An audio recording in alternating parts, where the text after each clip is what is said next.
What up, bros? Welcome to another Brograph broadcast. I'm Dave. And I'm Matt. And Brograph is a supplement to our site, brograph.com, which is a motion graphics tutorial site with tutorials, plugins, podcasts, and other MoGraph stuff. And on the show, we talk about everything ranging from motion graphics to Cinema 4D, After Effects plugins, render engines, doing business, doing taxes, being a contractor, and working for the man. And this is lucky number 91. 91. Episode 91. I don't know. I call everything lucky. Yeah. Actually, my lucky number... Lucky number 91. 91. No, my lucky number 6. Thank you very much. Is it? Mine's, nah, never mind. I can't tell you my lucky number For now. because, you can't? No, because it's in almost all of my passwords. Oh, never mind. Yep. So, on the show, we do interviews, we talk about Cinema 4D, all sorts of stuff. We also answer emails, either show topic ideas or questions. Nothing is too big, nothing's too little, so, don't worry about if you have a question, if it's good enough or whatever. Just email us, brograph@brograph.com, and we'll address it. We've got a lot of emails from you last week, which we are saving because... we have kind of a long episode here planned today, and an interview. We're super excited. We've got Caitlin Cadieux on the show from The Atlantic, so we're going to talk to her about all sorts of topics within the industry. So keep the emails coming because we got some great emails this week and some great topics. It's really what we're looking for is to get some more email right now to keep things moving, especially throughout the summer. Yeah. Until we get up to SIGGRAPH. So I guess the first thing to talk about is the fact that we got a lot of plugin stuff going on that we're working on. It's been a very slow week as far as work goes, but it's been a very busy week as far as plugins go. Right. So we've taken every opportunity that we have not had work and forced some work onto ourselves. Right. And do it in between stuff. Yeah. It's funny because I'll be working on something and I'm like, oh, I got to do this client work. Yeah. Like, this client work's getting in the way of my plugin, and I'm like, oh wait, that pays the bills. Never mind. So, last week we talked about Luminous Light that came out. There's another one that hopefully by the time you're hearing this show is out. It's a one that I put together really quick. It's a free one. It's called Chamfer Me. It's just a real simple chamfer thing. It's like not. It's not perfect. It's based on the technique that we talked about last week's podcast on how the one that we finally discovered. Thanks to Mark Verkel, I think it was Mark Verkel. Who's killing it online? Yeah, he is.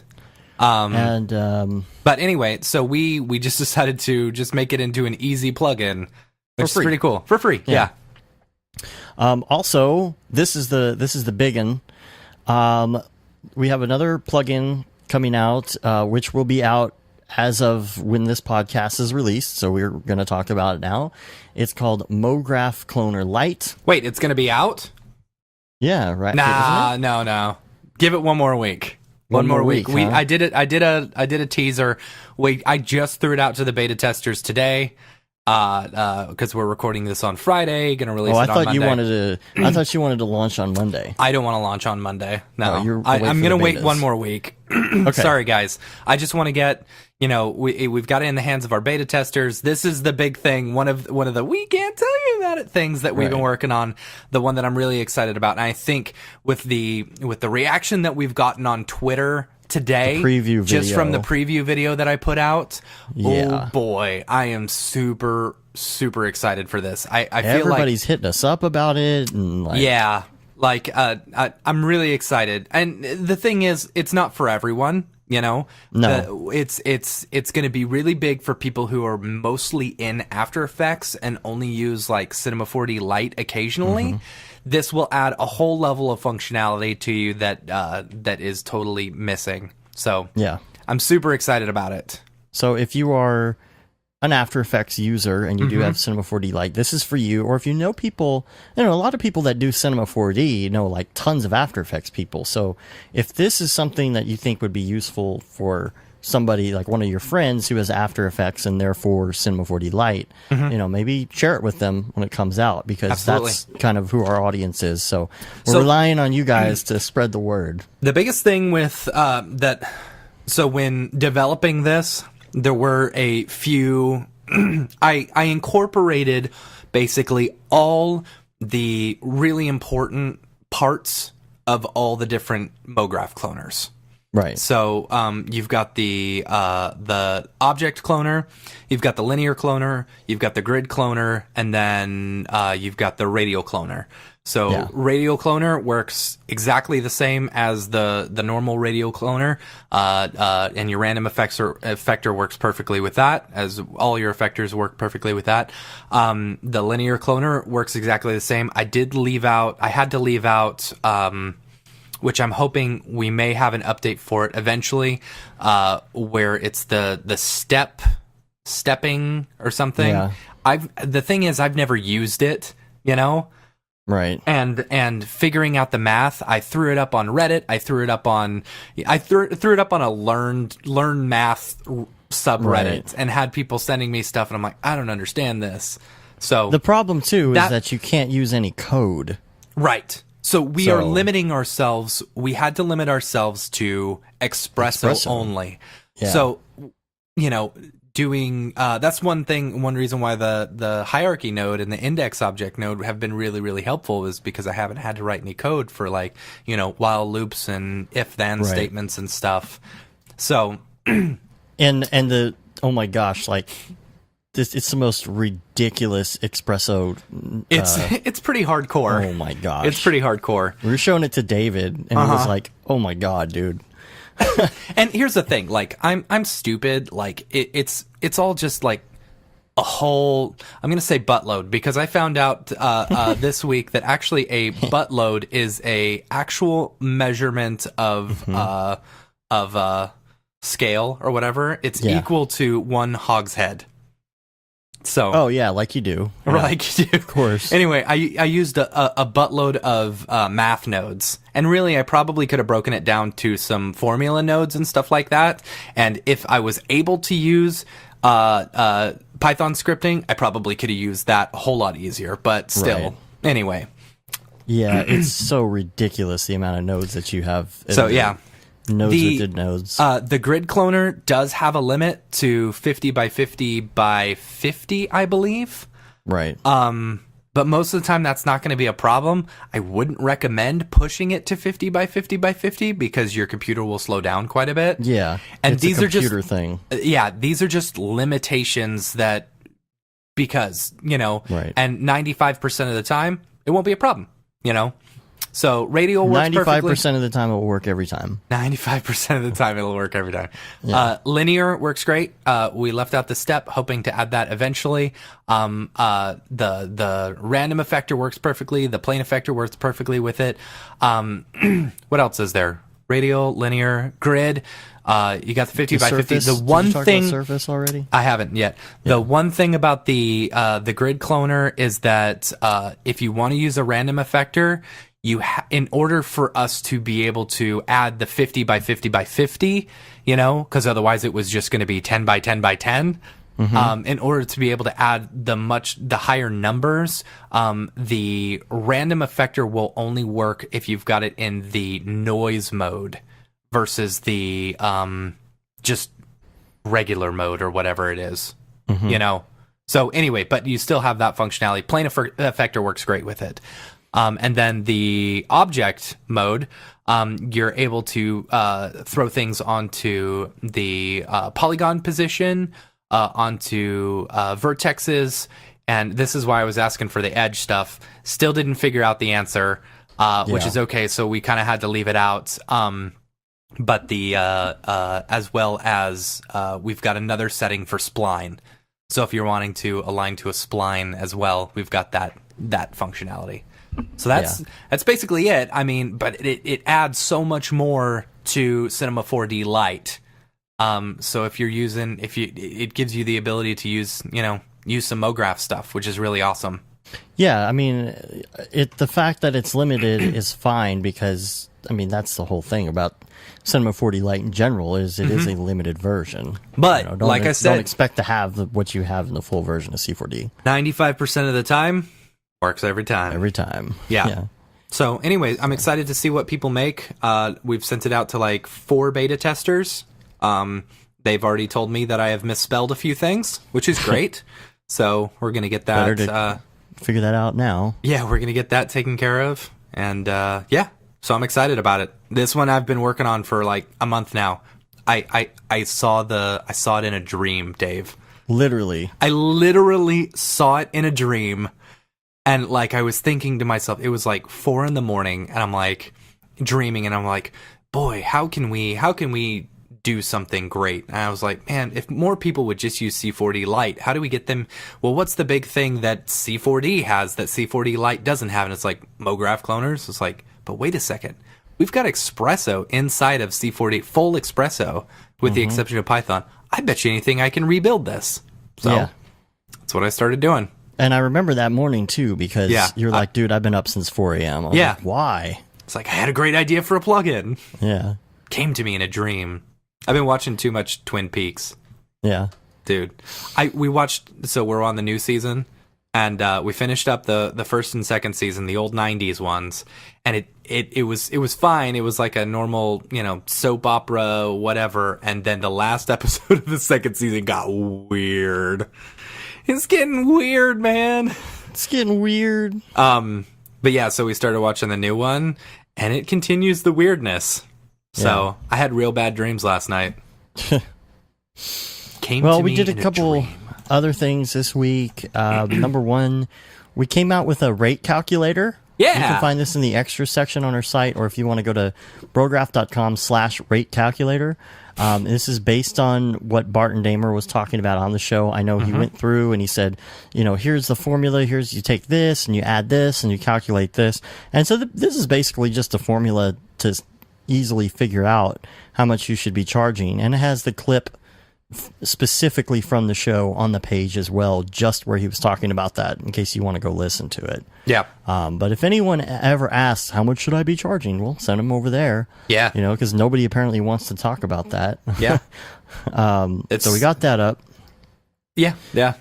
And Rando Render, I finally got updated as well. We haven't added any more terms yet. We'll do that as well. But I did update the page big time, and it is ridiculous how many people have done this now. Like, there's some really cool looking stuff on the page if you want to go check it out. I found a really great way to make this work, and I found a module for the site that would allow us to just pull in anything with that hashtag. The problem, number one, is that you can't curate it. Sometimes if it's mishashed, it's going to pull that in too. The second problem is that Instagram's API only allows for 20 things to be called up at once. So it wouldn't ever bring up more than 20 rando renders. So I have to kind of curate this manually right now. So, just keep them coming on Instagram or on Twitter if you use the hashtag rando render if you do one of these. Yeah. And, check out some of the stuff people have made because it's really cool. Yeah, this newest one that Sensitive Cube, @cube_JP did on Twitter. Man, it's so good. The neon candle. Love it. Love it. So, check that out. So, we're going to move into Ravcock. What's your flavor? What's your flavor? And talk about the different render engines here. There's only a couple things to talk about this week. Number one, this is a really cool program. It's called JS Placement. It's a displacement program, and it's available for Mac or for PC, or even, I want to say, Linux. Let me look real quick. Oh, yeah? See. Yeah, it's, let's see, where's the download? Yeah, it's downloaded for Windows, for Mac, for Linux, and really cool because what they've done here is, of course, they have the same kind of gallery like we did, where, it's like posts of stuff people have done. But what this is a displacement generator And it allows you to have a few different styles, iterations, randomness, and it makes this kind of cool. It's kind of the style right now, doing this like boxy, liney displacement stuff, or kind of like computer-ish looking displacement, stuff like that. Yeah, the computer stuff looks really good. Yeah, and it lets you set like some different parameters and things like that and hit it up at random, whatever. Really cool program if you just want to get some random cool crazy displacement stuff. So check that out, and then you can see what other people have done. It's windmillart.net. Of course, there'll be a link in the show notes, and you can check that out. And also on that note, I think I'm working on a plugin as well, which I've talked about, and I think I've kind of cracked a code on some displacement stuff. Displacement is only part of the plugin of what I'm working on, but what's really cool is that the sucky part about using displacement in Octane is that you're very limited. Like when you plug something in, it's pretty much that's it. You can't really do anything besides change the height. So, for example, like if you want to use a multiply or a mixed texture or anything else within displacement, it actually doesn't work. Right. That's just a limitation of Octane in general. And you can't do like a color correct because, it would be really nice to be able to bring in some sort of displacement, black and white, grayscale image and then sit there and use the color correct node to adjust things.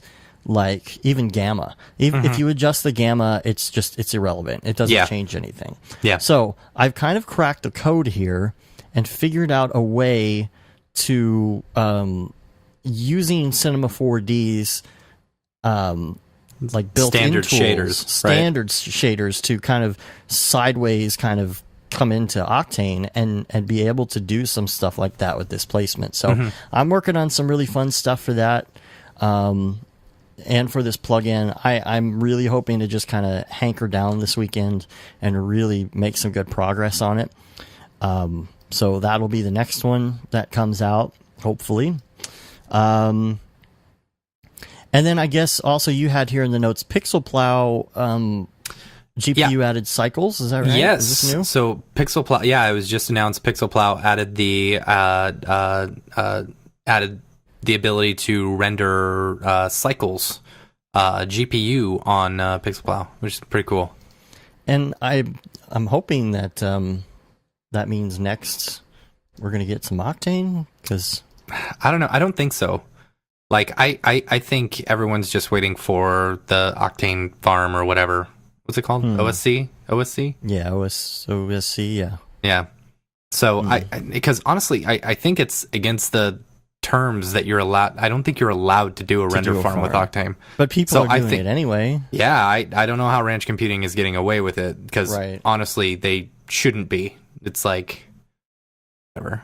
Hey, whatever. It's fast. I wish someone would. No, it's a fast render. It's a slow download. Yeah, of course. So anyway.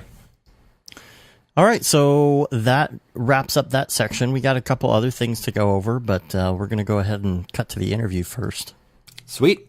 I'm super excited to bring on the show Caitlin Cadieux from The Atlantic.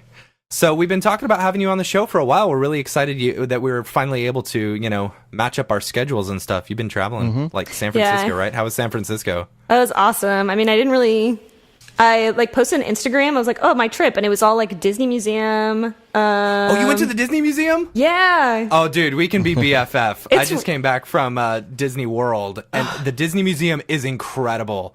It's so good. I can't believe I've been to San Francisco before, a couple weeks like here and there, and I'd never gone somehow. Yeah. And it is phenomenal. It's huge. It is huge. Really big. There's like a model of Disneyland in there that's like so cool. I think we just stared at it for like 15 minutes, and like parts of it moved, like the teacup spin.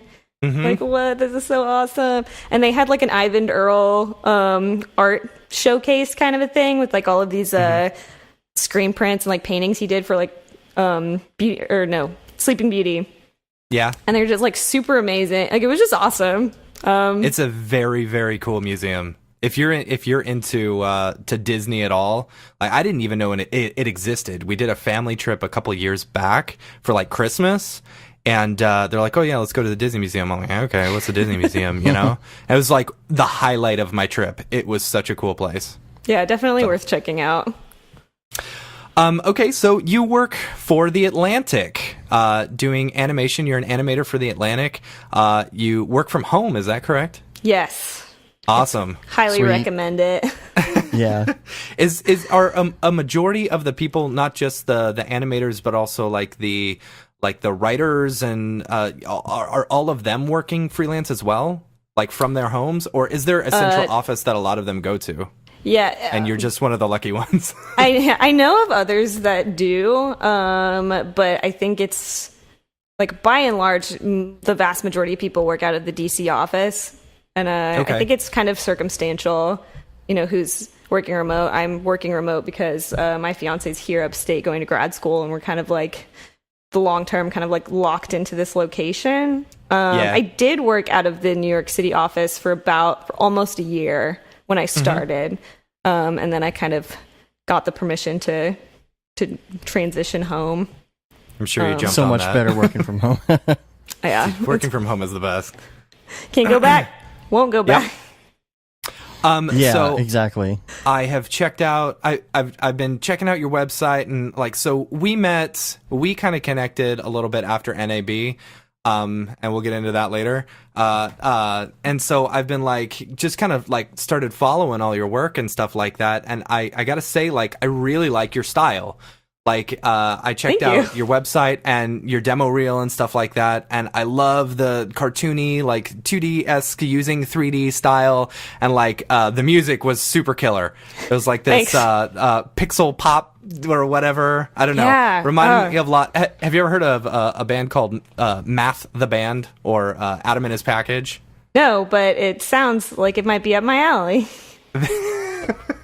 It's they are very excellent. I saw Math the Band with Harry and the Potters. It was a great concert. That sounds great. Yeah. Yeah, I'm gonna. You guys send me these notes. All right. Yeah, totally. So I don't know, like, how did you develop your style? Because it's very unique in comparison to a lot of the other animators out there. Ooh, thank you. That sounds You're cool. I think it's weird because like not that long ago somebody asked me like about my style, and I was like, I don't know, like I didn't really feel like I have one, and then she was like, everybody thinks that. Like, everybody thinks they don't have a style, but, like, it's more apparent to others. I think, though, like, we were just talking about the Disney Museum, but, like, when I was a little kid, like, I was just, like, obsessed with being, like, a 2D Disney animator, and it's, like, it's the only thing I ever remember, like, really wanting to do as a job. And I wanted to go to school for, like, by the time I was, like, in high school, it was, like, Pixar, and I was like, I want to go to school for, like, 3D animation, and art school was just, like, way too expensive. And I just like knew. Where did you end up going to school? I went to the University of Oklahoma because it's yeah. I mean, it's like right down it was like 45 minutes away from home, and I'm like, I really like home. Yeah. And they had a graphic design program. Like, I just found looking around, and I was like, I'm gonna do that, like, because I like that. That's awesome. And then halfway through that program, I found out that like After Effects was a thing. We had like one After Effects project, and I was like, well, I'm going to do this forever now. And like, I didn't even do the graphic design projects anymore after that. Like, I just did motion graphics projects with some encouragement from my professors who like didn't really know how any of that stuff worked. But so you started out in graphic design, then moved over to, man, see, that's what I've always told Dave, and I say this all the time. People who move from graphic design to animation are much more successful than people who like start in video like we did and move backwards to 3D animation, because I with graphic design, I feel like you always have those like core graphic or design principles, you know, that you can definitely like fall back on, that will help anyway. I do and the think people that come from video are like more techie people in the technical aspect. But of I feel like the industry wouldn't work if that wasn't where all of these people are coming from, because like the technical part was the hardest part for me. Especially learning it alone, kind of. I was like, I don't know how to do this, and I don't know how the software works, and like you see, I don't know how audio stuff works. Still, and I don't really know my way around a camera, which could be important at some point in my career. Who knows? But I think it's cool. And then we have stuff like there's all like these like boot camps and stuff coming out lately, and like School of Motion. There's I think a lot is, like, of them. Handling it pretty well because they got like a hit the ground running one, and they got a design one and animation. So it's like anything that you feel like you didn't already have covered, like let's help with that. And I think that's cool. Yeah. And they got a new book coming out too. Yeah, Joey just released a new book. Really? Okay. Yeah. I haven't heard the info on that. Like, what is it about? I think the it's Freelance called, Manifesto. Freelance Manifesto. So yeah, I bought it this morning. I haven't looked at it yet. So ooh, intriguing. Bought it and haven't touched it yet. Gotta let it marinate first. Yeah. But yeah, I've seen a lot of retweets from his thing. Supposedly, I don't know. He's been talking about it. He was mentioning it to us at NAB. I'm super excited to read it. Sweet. But, yeah. I don't know. School of Motion, is definitely doing a lot on that stuff. Yeah. But you mentioned like Disney and working for Pixar, and I've noticed like you've got these sketchbooks. Is it on your website where you're like sketching? They used to be. I think I just like really recently like revamped my website, so I don't know if my sketchbooks are on there. I would like to keep doing that though. I enjoyed having those on there. And you had a lot of Adventure Time stuff. Yeah, that was a few years ago. I guess I remember actually when I had an internship in LA, and my sister came to visit me, and we did this really stupid thing where we decided to drive to San Francisco and come back the next day, which is like a 5-hour drive. Like, it made no sense. We didn't do anything awesome. Sort of. But like one of the big takeaways from that was when we were in the hotel that we were staying in, she was like, have you ever like watched Adventure Time? It's really funny. And I was just like, I became totally obsessed with it for like a year after that. So it was definitely a lot of sketchbook drawings of Adventure Time. Have you seen the Lemon Grab episode?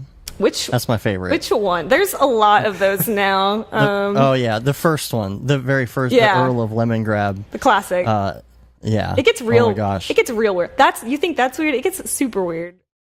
I saw the one where there's like multiple clones of him or something, and they're all crazy. Yeah. I kind of fell off. I got to go watch the other ones. Yeah, I haven't. Like, I'm not caught up with that show anymore at all. But we used to have back when Dave and I met, we were working for a company together, and so cool.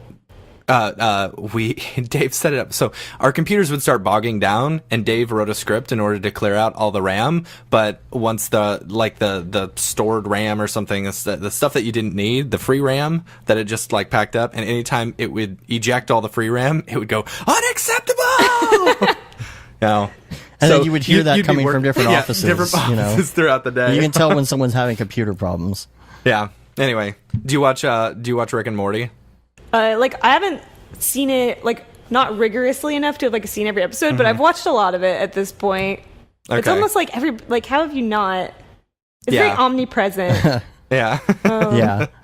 But that's the same guy who does Lemon Grab does. Once you know that, both of them. Once you know that, you can really hear it. It's got this this shrillness that most human people like can't quite achieve, I think. Yeah. In the best possible way.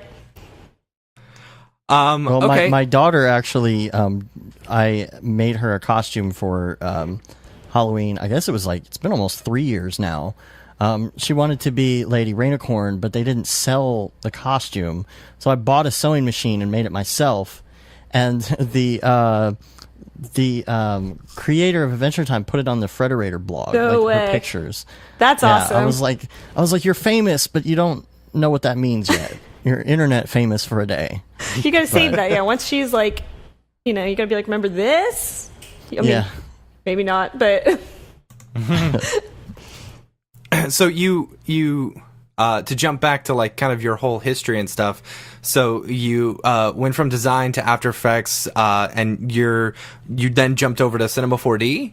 Is that like relatively recently? And I bought Cinema 4D like 2 years ago almost, and then I didn't really touch it for. I mean, like I've tried dabbling. Even Cinema 4D like kind of freaked me out for a while.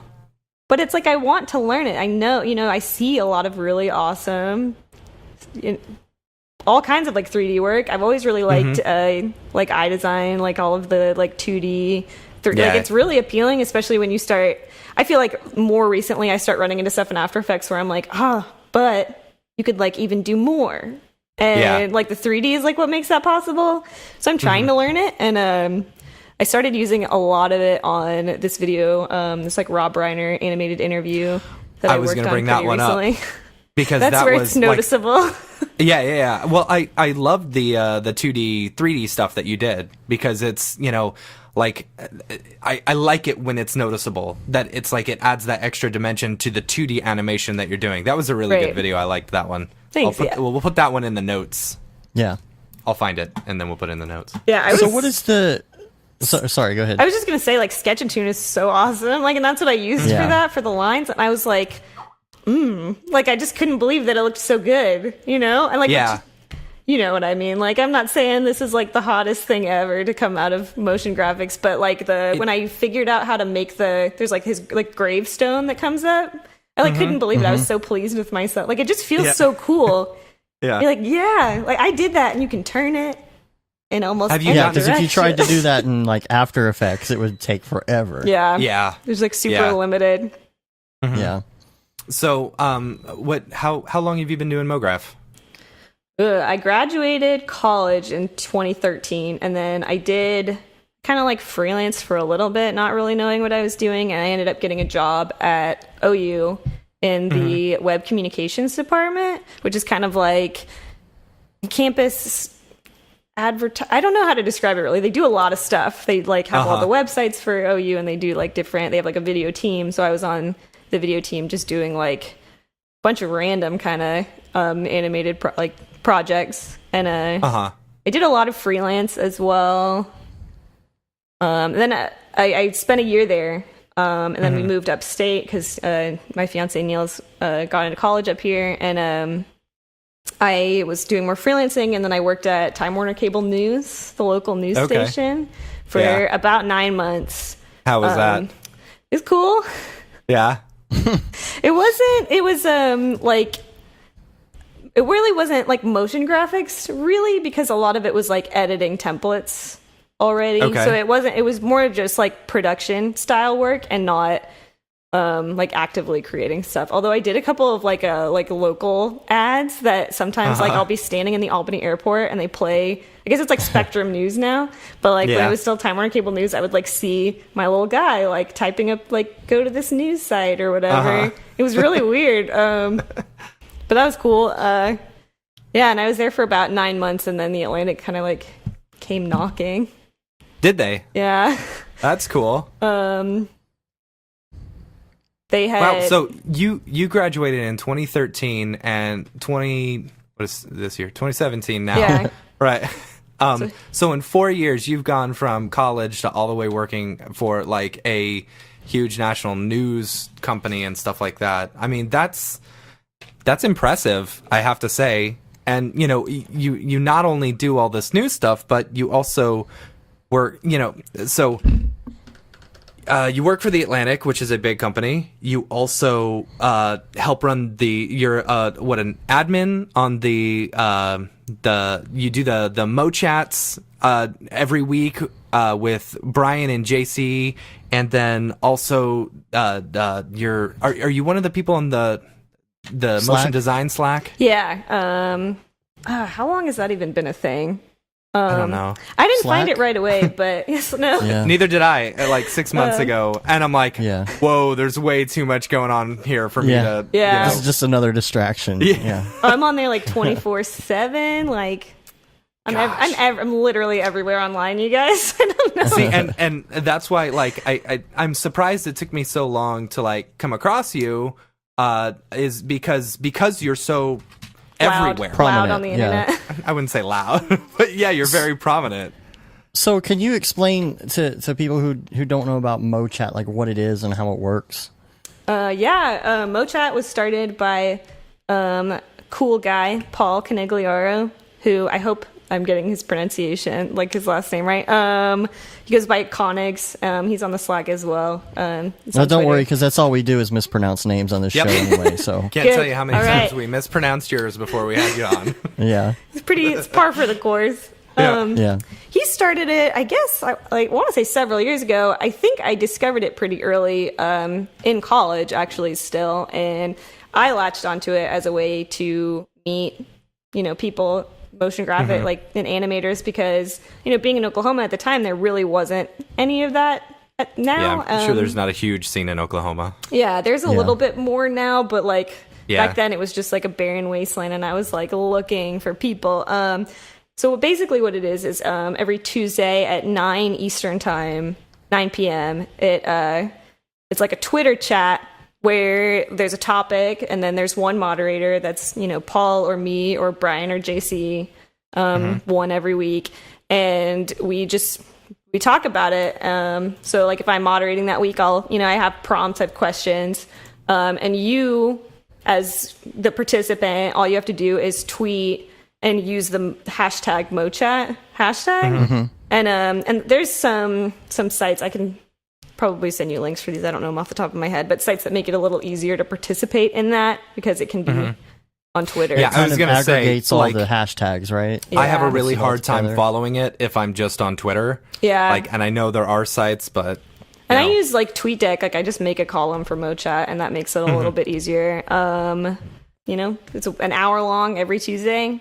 Different stuff. I think one of the last ones we did was like about burnout and just like how to handle burnout and how to like take care of yourself. It can be, a lot of it is like motion graphics directly related. Some of it is not, but it's all kind of like it's everything all across the board. Right. Who comes up with the topics? We usually do kind of a thing do where like a weekly meeting or something, sort of, but it's pretty relaxed. We'll just kind of like check in with each other. We have like a channel in the Slack where it's like just us and secret. Usually like if I'm coming up next week or whatever, I'll run by some ideas, and see if those like, does this topic idea sound good for Tuesday? Is it like too close to something we already did? Something like that, and we'll just kind of figure it out that way, finalize it a few days before. Cool. So when you're working from home, tell us about how that workflow goes, like from script to screen, I guess, basically. How does that work, and how does it work when you are at home and other people are in the office and stuff like that?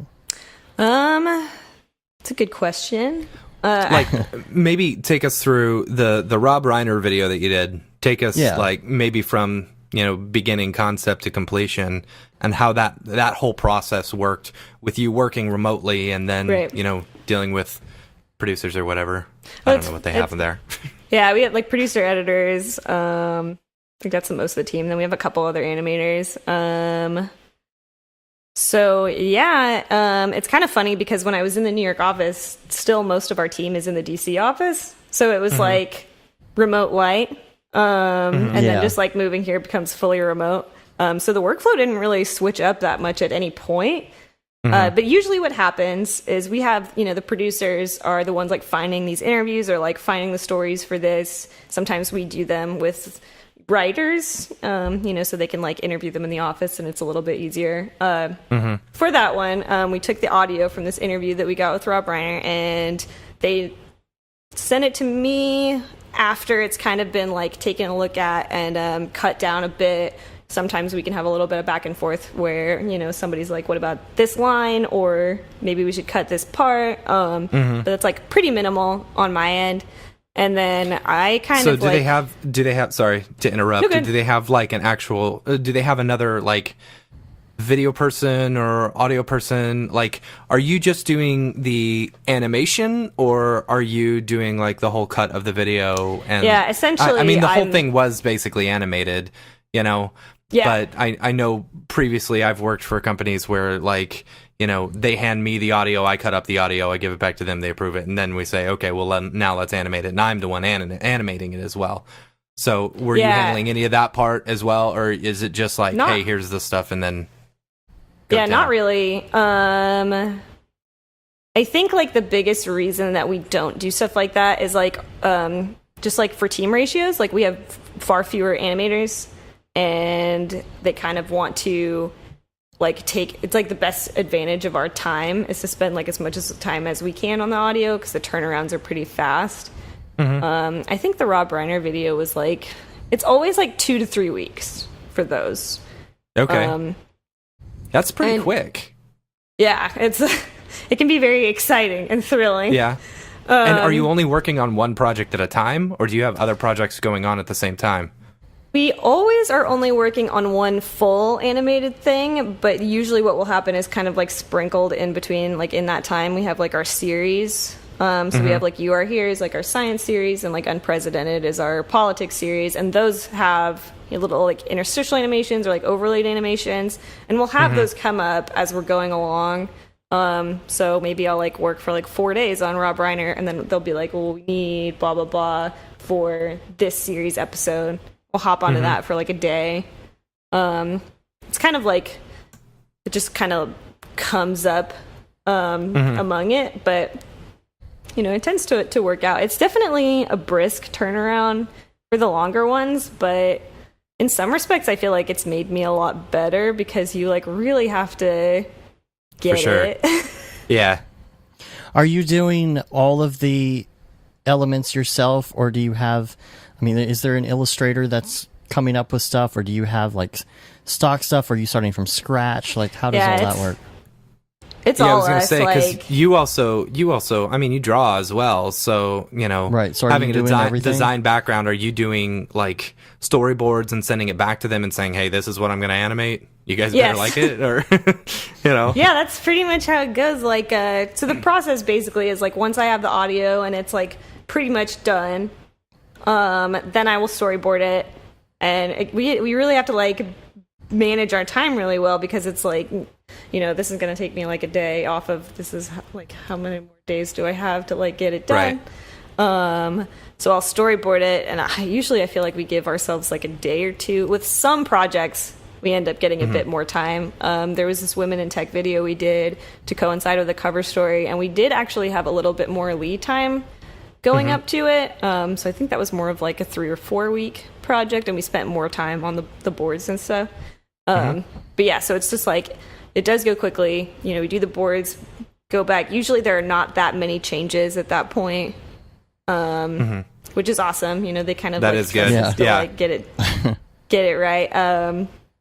And then we just like pretty much dive in from there. And there are check-ins, like we'll do like a rough cut, but pretty much like between boards and like a video in whatever state of quality, like there's nothing. So we're like, I have storyboards, like I just start making everything and start animating it, and then like a week later, like a week and a half later, they get like, here's the like sloppy rough cut with like this is broken and like this isn't done, but like here's mostly what it looks like. And it's all you? Yeah. Oh, wow. Are you using Illustrator, Photoshop? It is, but it's fun. How many views are you getting on these videos?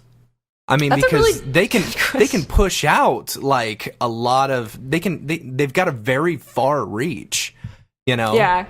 Like us on Twitter only have like 1,000 listeners or 1,000 people, on Twitter. So our reach isn't very big, but the Atlantic, I'm sure they've got, they've got a bunch of, the people audience, they can push out to. Yeah. We're like 160 years old now. Yeah, right. Yeah, I honestly, I don't know. Like, and I think I probably could see that. Like, I sometimes I'll see on Facebook, and it does depend. Some of them don't do as well as others, which I think depends on sometimes the topic. Whatever, like something it coincides with like a news event happening. Some of them do really well. Some of the animated ones do really well, which I think is awesome. Like, it's kind of cool to see. Like that you're gonna put that out there, and then you're gonna forget something at the last second and something, or like, I'm not gonna identify it. I'm not going to, but there is a mistake in one of my videos that has been pointed out several times by viewers. Oh, that's fun. And at the time, I can't remember. No. Is it a misspelling? Because mine are almost always misspellings. We sent out the beta for our plugin today, and I sent it to EJ, and EJ's like, "Hey, this, and this are misspelled." Like, whoops! Good for I misspelled linear. Hopefully, you guys aren't staying up too late, because that might be why. You're just like, can't see anymore. Like, no, I'm really good at spelling. It is one of the most useless things that I pride myself on. I was the state runner-up in the spelling bee in 8th grade in Oklahoma. Oh, snap. If I had just won that, I would have gone to the DC one. Yeah? But I did Dude, that not. could have taken you on a whole different path. Yeah, I could be a professional English major. So when you're designing these, are you using Illustrator, Photoshop?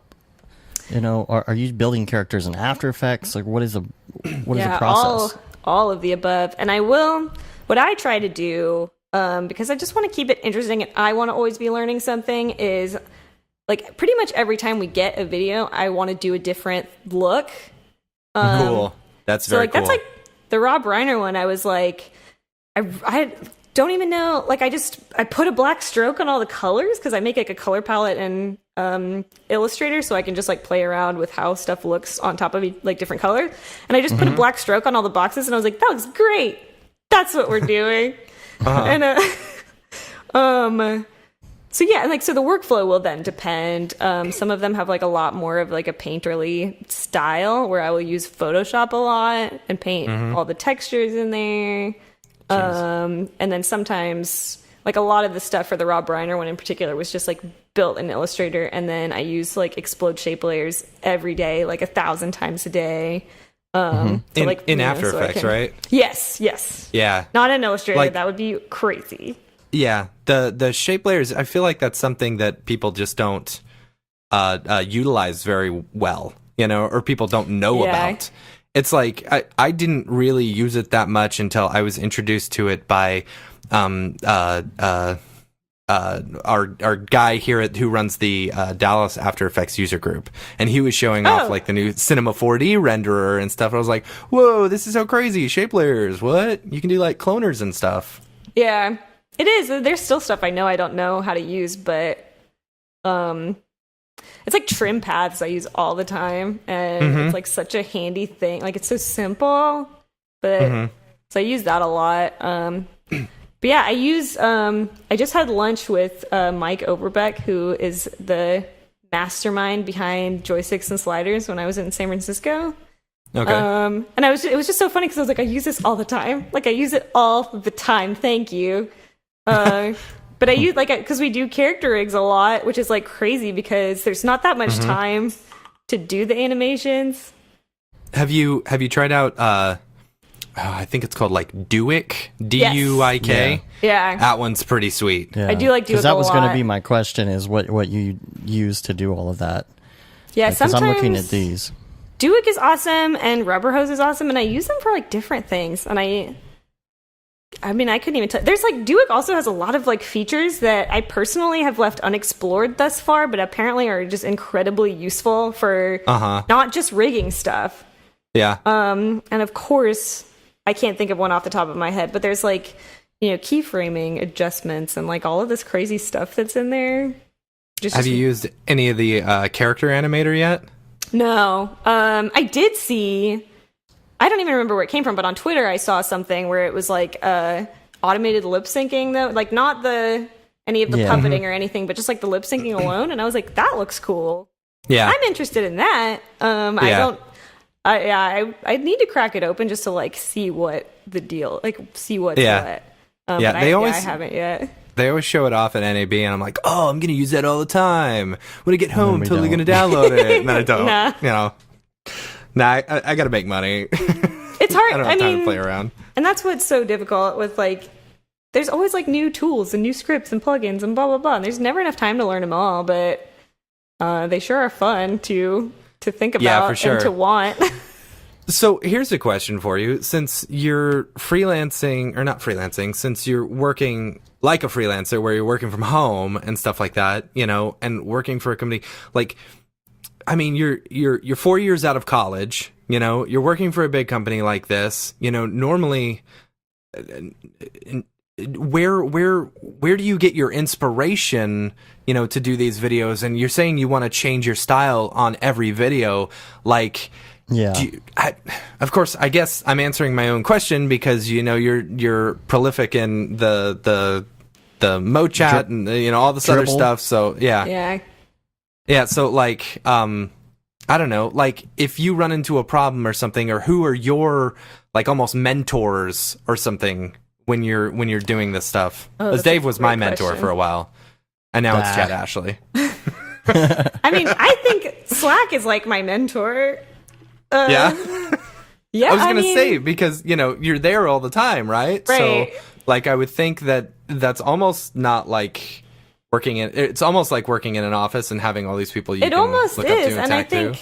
I've never actually had the experience of working with other animators, really. Even at the Atlantic there, it's never really happened. On freelance stuff, I pretty much always worked alone. And at the Atlantic, like, we just don't work on the same projects most of the time. So like there's definitely been some times where we're collaborating, but it's like the vast majority of the time, like, me and the other animators aren't actually working on the same projects. We're kind of spread out just to like efficiently tackle all of the stuff that we have. So I don't know what that's like, and I do, like, I miss it, even though I've never experienced it, if that makes sense, because I would love that atmosphere. But I think that's what, like, Slack fills that void for me. And sometimes I don't understand when people aren't really on it, because I'm like, how can you not be? Like, I have a problem, and I could just be like, please help me. This is the problem. I don't know what's going on. Here are the parameters of the issue. And somebody, 9 times out of 10, has like this magical solution that I never would have figured out by myself, that Google isn't helping me with, because I've been frantically Googling for like half an hour trying to figure this out. It's awesome. Like, I don't. How do you get past all the like all the nonsense that you don't need to know? You know, like, are you reading every single thing on the Slack? Like, I've never thought about that. I feel like I need to know everything, which is not true. It's not true. Like, that's something my professors used to tell me in college. They were like, you literally can't do it all. Like, you can't do it. There's not enough time. But you are. And I mean, in a way, but even still, I'm like, there's so many things I'd love to be like doing theoretically that I'm not. But I just like want it. Like, I read, not like extensively, I will, you know, but I don't really know a lot about hardware. I think what I would like to do when I get another desktop computer is to like build a PC, which is totally untreaded territory. I have no idea how that's gonna work. Like, my fiance's in computer science, so he's done it. So I have that like free help a little bit, but I read the hardware channel and I still don't understand half of what they're saying. But I want to know it. It's fun and frustrating all at the same time. It does Once sound you get it frustrating. working. Yeah, it's like all working. You're like, okay, we're good. It's good. I'm so proud of myself for doing this. But during it, when like something's not working for 3 days just because you had the wrong brand of RAM and you want to pull your hair out, that's when it's just like, oh my gosh, I just need a Mac or something. That just sounds like animation to me. It's like when it doesn't work at all for a week and you want to die. That's being an animator. True. So are you following along on the Slack right now while we're talking? I'm not. I have gotten at least one notification, but I didn't check it. Now the worst to me is the water cooler just is like, oh my gosh. The secret is to not hang out in the water cooler ever and to mute it. Yeah. Which is a very popular solution, I have gathered. I'll like pop in there occasionally. That might be the most unmoderated channel. Yeah. It's kind of like people a go in there, wilderness. People are like, oh, check this thing out. And it's like, well, my day is over. Yeah. Because you click on the link and you're like, oh, I'm just going to play with this crazy website all day now. Thanks. You gotta stay out of there. It's productivity poison. Okay. So let's kind of, since we know a little bit about you, so I'm gonna open the elephant in the room, whatever the elephant in the room is, whatever, you know. Open that elephant up. So you are our first female guest on the show, and we kind of, yeah. Well, I mean, the thing is, like, I don't know, like, I don't ever want to try and come off as sexist, Like, that's never my intention. Our name, Brograph, is silly, and we came up with it a long time ago when we were just joking around. But that is also the reason how we came to get to know each other. Is after NAB, there was kind of a little bit of like a, I don't know, some hate being spewed at us when for the name. Which is bro for bro, because apparently, unbeknownst to us, brographers is a term used amongst women in the industry, amongst themselves or something, to refer to men mographers who are being sexist. It was never our intention. Right, because for us, we were two bros doing MoGraph, right. And so we said let's call it Brograph because we're two bros. So it's something that we've realized that if we keep the name, that's just what we're going to have to deal with, But we really, like, you contacted us during all this because, you said this is something I'm very passionate about, and seeing how, all over the place you are, it's hard, I figured you were a perfect guest in order to, come on the show and talk to about women in MoGraph, and maybe some of the things that they have to deal with or whatever. I don't know. Just because we feel like it's a topic that should be talked about, And also, we don't really work in offices anymore. Yeah. And we work kind of like by ourselves from home. And working from home, like we're not your typical, like, guys working in an office with a whole bunch of other guys, and we don't deal with that corporate world either, where like that can be more of an issue than just, us sitting here, upstairs in our office, on Skype, living the it's dream. Not really our area. Living the dream. So, well, so I'm glad you brought up the Brograph thing because I do think to me, it's like uncomplicated, but also complicated. Because I totally understand your reasoning. But when I saw, some people's reaction to it, and it was kind of like out of context, like what really, like this is a real name of like a place. I got it because I like brographers are very like that's a concept I'm very familiar with, and I think it like I'm just really glad you wanted to talk about it because I think the problem is that people don't want to talk about it. I've seen this conversation happen before online, and the people involved do not want to talk about it, and they're just like totally unwilling to even consider having that conversation in the first place. And I think that just makes it worse to be like, oh my god, like you guys are mad, like this is ridiculous. It's easy. Well, it's easy to push it. It's easy to push it aside. It was surprising for us because, like, we have like a Google alert for our name and stuff and that kind of stuff. So like if there's an article or someone mentions it, we had never ever heard that term referred to before. And I think this is why the people using that term are not having these conversations publicly. They're women talking about it to each other in private because it's not worth the backlash. And it's not worth kind of like throwing shade on yourself, potentially, like painting a target on your back to complain about it. I don't think I really see it thrown around in public spaces very often. But really, like what that means to me, and I have to say to me, I don't know, I'm sure this encompasses like more situations, but and it applies to more than just like our industry, but our industry is just like overwhelmingly men. And to me, I have not run into that many issues personally. There have definitely been times. I vividly recall one time, I think it was at F5, but I went to a bar that a bunch of people were meeting up at beforehand. And I just like walked up to a group of strangers. Like I think there was a guy there that I knew, but they were like in a circle talking, and everybody introduced themselves to me. But one guy didn't look at me or shake my hand at all. I have no idea who he was. I still don't know. But it was so bizarre. I was like, really? Like I literally like shook everybody's hand. He just stared at me. Was that because you were a female Brographer, or I don't know. Was he just no an one else, asshole? Yeah, no one else was.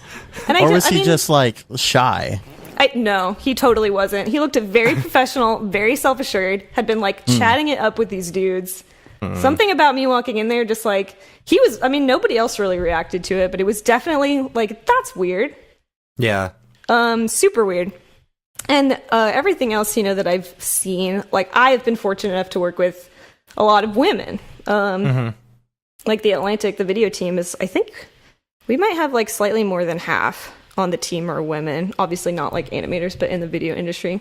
But there's definitely, and this might be difficult to articulate, but so we'll say there's, vast majority of men in the industry, and like not a lot of women, not a lot of like vocal or present women. We are, we're very well aware of that, Yeah, Right. and that's what I asked Julia when we were doing our interviews at NAB is like, why is that? Yeah. Is it because of like, I don't know. Is Like it because... I talked to my brother's girlfriend or fiance about this actually a lot. And I was like, is it because of upbringing? Is it because of industry? Is it because women are being pushed out specifically? Like, what is the reason for that? If I would say, I think it's a combination of all of those things. And there's one point that I want to make that I don't feel like is really talked about very often, like for women. We don't talk online. They just don't. You do. And yeah. Yeah, you do. And to be honest, like the only way I can credit that is like I think I just got that from my mom. Like that sounds weird, but like she's an incredibly assertive person, like one of the most assertive people I know, and she just like projects this presence that I don't think I have, but that I try to like emulate because, she's just a very strong, successful person. And like I think I just got that from her.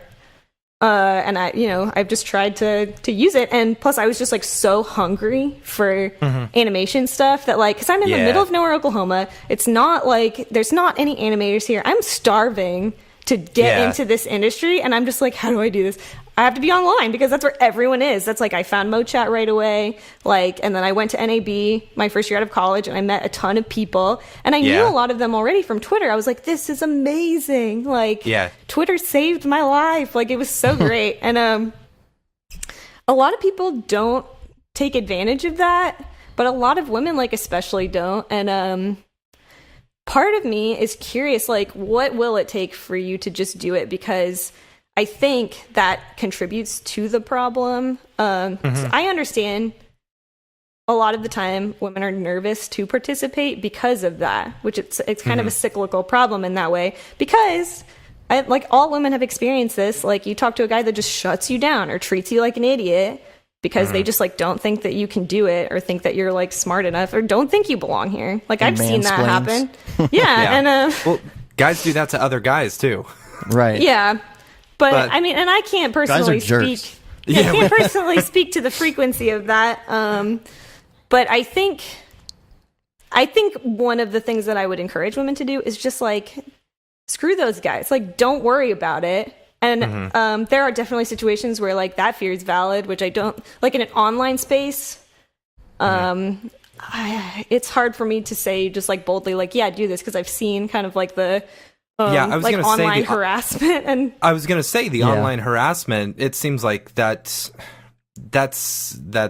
almost, I don't know. I don't want to say common occurrence, but I know with like the female gamers and stuff like that, especially, So I would hope that, video and MoGraph people aren't the same. Well, that's the other thing is I feel like MoGraph people in general online are some of the nicest people online in comparison to other areas. Like if you go to the Cinema 4D subreddit compared to like the VFX subreddit, you see a big difference in like how people treat each other. I mean, I would 100% agree with that too. Like I have met some of the just nicest, coolest people in the entire world in motion graphics, and obviously that means a lot of them are guys. And they've been like super. I have had guys too. Like when I first went to NAB, I was like this tiny like 22-year-old out of college, the only girl there, of course, because I went to a bar beforehand to meet people because I knew there was like a meetup at this thing.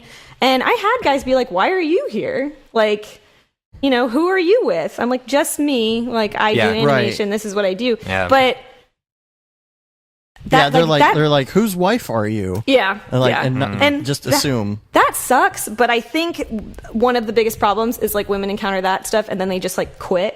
And I was like, I'm not going to quit. Like, they're probably nice people. I mean, who knows? But like, I'm not just going to like bail out of this right now because of that. Like, I'm going to demand, respect as a person because I do this too. And I like get it and I can do it. And I'm not just going to like go away now. Like, I'm going to keep doing it, like, maybe even harder. Good. And none of those people, like, it's never been, like, it's never turned into this, like, nasty issue. And, like, when I say, I think being afraid of that, like, kind of online harassment is, like, totally valid because it happens. But in the space of, like, let's say on the Slack, like, female participation on the Slack is not very high. And to me, it's like, this is just doing a lot more harm than good because there is all this knowledge to be gained that I think we just need to grab it. Like, it's not, we can't come to us. So, like, these are resources that we shouldn't feel like we can't participate in just because it's, like, predominantly male. Also, it will not stop being predominantly male if women don't start, just showing up. Yeah. And I wanted to clarify on that. Like, I think that covers the upbringing thing because I think part of it is because of that. Like, my parents just, like, again, like, my mom was just this great role model for being assertive. And I don't think that goes for a lot of young women. And, there's just, like, a lot of information out there about, like, women receiving backlash in the workspace for, like, being more assertive. So it's tough to confront that. But I think confronting it is part of solving that problem. Again, coming back to the Brograph thing. And the idea of the Brographer, and I again with guys, I think it's just easier not to see it, especially because sometimes it's a behavior that's not like, oh, this guy's just like a douchebag or whatever, like all the time. Like it's not it's not always like that. Like people are complicated, but I think something to keep in mind that would maybe help just kind of illuminate the entire like situation for everybody is that like in a group of like a bunch of guys, like it only takes one. It only takes one to be that guy who is like, being sexist. It only takes one to like sour the experience. And like, that doesn't mean like if there's like 10 guys in the room and like one guy's being a jerk, not all of the other guys are going to see it, but it's going to have the same degree of impact on the woman. And, a lot of the time, I think the issue is guys where like the stereotypical like Brographer guy, they tend to like hang together. And then you get office environments where it's really not a fun, inviting, welcoming place for like a woman to hang out.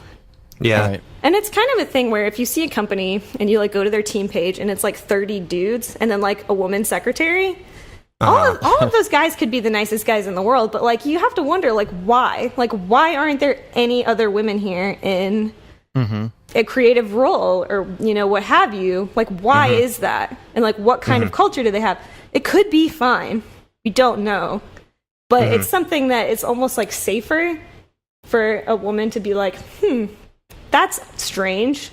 Maybe this isn't like maybe it's like a hostile environment for me to be in. Like, do I want to be in that situation? Or do they even hire women? I've been to some design places in college. We used to, do like student tours and like visits of design places. And there were some places where it was just, you could just tell, like they would not hire you. And I know that sounds strange, but it's the vibe you get. That maybe it's like, a certain culture. I worked for a guy who would not he would not promote any woman who worked for him. He would hire women, but they were always the dub girls, the ones who did duplications and stuff, and he wouldn't let them do any editing. It's like, why aren't you letting them do any editing? They are perfectly fine editors. They actually, a lot of the women that I've worked with, produce better work than a lot of the men that I've worked with. Oh, like, yeah. I don't I'm just kidding. I don't know. It's like I feel like women are much more creative and maybe don't limit their creativity in a certain way. But like I've been blown away by a lot of the women that I've worked with. And I don't know. But yeah. I mean, I've seen it. Right, and I think another thing to keep in mind too, like if I was one of the women working for that guy, it's like how crushing to your spirit to even experience it one time, and then it gets harder and harder every time to go in and be like, I'm awesome though, like let me have this, like recognize that I am good at this and that I deserve to be here, and just like having someone be like, no, just because, it's infuriating and it's devastating, and like it's tough, and then if you think. This isn't just one guy being a jerk. Like this isn't like this isn't like a film where he's the bad guy. It's like this is one guy of many out there, and you don't even know who they are. Mm-hmm. It becomes very difficult to navigate an industry, to just kind of like navigate your life, trying to get around this like omnipresent possibility that you're going to just run into this brick wall, and it sucks. As far as suggestions, what would you suggest? Like, I mean, I try and be as I don't know.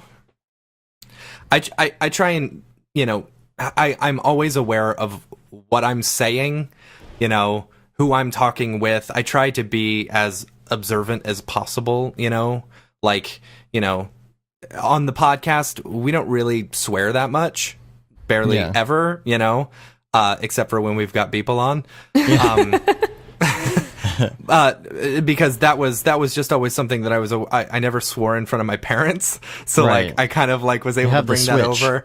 Yeah, exactly. Man, I do not have that switch. So like I kind of have this. Yeah, I mean I understand. You know, you kind of have to read your audience, but maybe not a lot of, I don't know, men or women. Men probably within this industry like are able to do that. What would you suggest to I don't know where I'm going. What would you suggest for us, for men mographers, to do in order to be more inviting towards women, or to help encourage more women to join the industry or something? This is I mean that's not an easy question. Like it wasn't an easy question to ask, and not an easy question to answer. No, if you could answer it in one sentence, that would be great. You know, here is the solution. Yeah, I brought it with me. Honestly, like when I encountered guys, kind of like assuming that I, you know, like who are you, like whose girlfriend are you, type of a thing. Like I was like, no, like, you know, I actually do this, and they kind of were like embarrassed. And like I appreciate that, because I'm like, oh, like you get it, you knew that like wasn't super awesome. And it's like, be aware of it, like, and there's no way any person is going to say stupid stuff sometimes. Like you just have to own it when it happens, and like be aware of the, you know, like just be aware of like if you said something that you're like, oh god, oops, you know, own it. And like I think with the Brograph name, like I get it's kind of like a predicament for you in some ways, I think, because again there could be that problem going forward. There is the problem, and we understand that it's going to be a problem going forward, you know. But the only thing that we can hope is that people get to know us before they automatically assume us. But that could be the same thing. Like Julia, we were hanging out at NAB, you know, we were at the Media Motion Ball, and she's like, oh yeah, when I heard the name Brograph, I was like, I don't want to know those guys. You know? But it's like as soon as she got to know us, it's like we all became really good friends. We were like BFFs you know? by the end. Yeah, totally. And it's like it's fine. It's it's something that we're gonna have to deal with, and I will say, with all the backlash that happened, we pivoted because of that. You know, we were on one specific path. We realized that this was this is gonna cause problems in the future, and we're now working towards something which we hope is even greater. But we can't tell you yet. We can't tell you because we've spent a lot of money on it. We'll really turn off the recording and you'll tell. No, just kidding. Right. Well, we will tell you after. And I'll tweet it. Okay. Yeah. I won't tweet it. I promise. Yeah. You can make a video for the Atlantic. It's going out to millions of people. Like, I think that's awesome. That sounds awesome. Like that to me is like, this is the right answer. Again, like having seen this play out on Twitter in the past and it not going that way at all. Like, you know, and like if I think it's going to be one of those things where people are like, Brograph or whatever, and you're going to be like, oh my god, like I totally get it, like, and here's the reason why we did it, and I know it's like kind of goofy, but like it was just explain it, like own it sincerely. And that's, you know, and that's the thing. Like when it initially came up, I was like, oh, I didn't know this was an issue, you know. Oh no, like now I'm aware, you know. Now we're aware. Now we know, you know. I don't know. Right. It's like if my name it's like if my name meant something bad and I didn't know it my whole life, and I'm like, well, but it's my name. I don't know. If your name was Dick Assman, it's like, I don't know. Yeah, you gotta own it. Sorry to all the Dick Assmans out there. Yeah. One guy's like, hey. But and I'll tell you, even with like this podcast that we're doing now, we are inviting it, you know, and it's like that's. Okay, that sucks. But you know what? It's something that needs to be talked about. Yeah. You know, when we put out the episode, it's going to say, you know, we talked to you about women in Brograph, and then we're going to get a bunch of haters. And it's okay, you know? Yeah. Like, because this is stuff that needs to be talked about. And, you know, I'm glad you're on the show, because I felt like you were much more, you know, it's like I want to talk about it, and I do that's why I'm a little conflicted in saying this. It's like I fully understand the angry reaction, and I think it's like it's tough, because I fully understand when somebody comes at you all mad about something. It's like you don't want to talk about it, and I get. So I think what's important is that when somebody does have that angry reaction, don't just like immediately shut it down. Yeah. Because it could just be an opportunity for dialogue. Like that, it's hard to do because nobody likes that at all, which I totally get. And sometimes I think it's not always helpful necessarily to immediately react with anger, depending on the context. Yeah. And there's like a whole broad spectrum of events that I'm talking about here. So, you know, sometimes I think it's absolutely justified. But for me personally, I think the best way to deal with this stuff is to talk about it, because again, one of the big issues with like the Brographer as a thing, it's like he doesn't want to be friends with women, this stereotypical singular example of a Brographer, and you can't be friends with him as a woman. Like, I have met this guy, this theoretical person, and it's like he doesn't see you as a person that he can be friends with. And then it's like, how are you supposed to do anything together? Like, how are you supposed to work together? How are you supposed to, like, is he going to hire you? No. Because he just does not, he'll never see you that way. Yeah. And like, that sucks, because I think this industry, many industries, that is how stuff happens. You go into business with your friends. Like, you hire your friends, you work with your friends, you support them. And if guys don't see women that way, which is something that I've seen, that I've heard in motion podcasts, you know, I've like seen it bandied about. It's like some guys in this industry, they are not interested. And to me, that's bizarre, because like we are all just people, like doing the best we can. But it's definitely something that exists. Like, that's what makes it so tough, and so like weird and uncomfortable. So to solve the problem, in many ways, become friends. Here's where you're solving it. Be friends. Right. Absolutely. You know, I'm like, and I don't think there's any way to like force those guys to like, you know, see things differently. But it's like in this example with like, you know, you and I, like, I want to talk about it.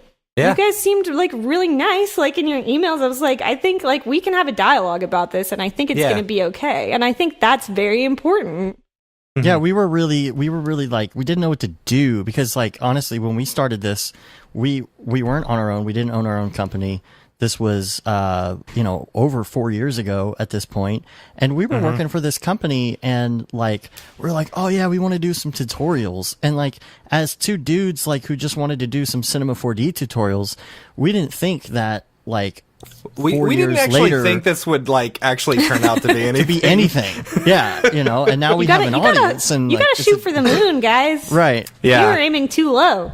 But back then, it was just like, we registered a website, you know, and like we would be at our day job and go to lunch and be like, oh, I'm going to go home and make a tutorial, you know, and that was it. We were like, we didn't know we would have to like deal with PR things and stuff like in the future, right? You know? Yeah. So But the one thing that I would also say too is like, I think it's important, like anybody who has a daughter, to encourage them to get into this, and not just this, not into just like specifically motion graphics, but into everything. Don't assume that your daughter is just going to play with Barbies. Right. You know what I'm saying? Oh my God. Yeah. It's such a good point. Sorry, I didn't mean to interrupt. Like, this is something else that I'm like very passionate about as well, but it's like the gender toys thing makes me want to just hit the roof. Because when I was a kid, I wanted all the boy stuff. Yeah. Because at McDonald's, I was like, give me the Hot Wheels. Like, I don't want the stupid Barbie thing. Like, I want the boy thing. And it still makes me so mad because to me, it's so obvious how like harmful and restrictive it is. So many people do not care.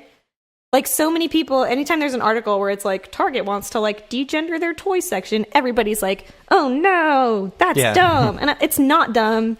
Like, let your daughter play with the multicolored Legos. Like, it's not nothing bad will happen. Yeah. Right. I was at Toys R Us the other day with my kid, and we were looking at the Mickey and the Roadster Racers stuff, and like they had all the Mickey and the Roadster Racers and like the tools and stuff sets, and then next to it they had the mini. It was in Mickey and the Roadster Racers. It's a stupid cartoon. I mean, it's I don't know if you go into it in detail. So. They've also got this Minnie's Happy Helpers or something like that, where it's just them doing like house cleaning or like running a hotel or something. And it's like, and so like I'm looking at these toys and it's got Mickey and the Roadster Racer stuff and like, all this cool stuff or whatever. And then next to it, it's like, oh, here's a pink vacuum. Yeah, and it's that's ridiculous. I'm like, wait a second, and I was like, you're not, why not have Minnie Mouse in one of her cars as well and stuff like that, right? I always try and be really aware with my son who's 4 years old, that no, pink is not just for girls, right? And you don't have to just play with the boys' toys and stuff like that.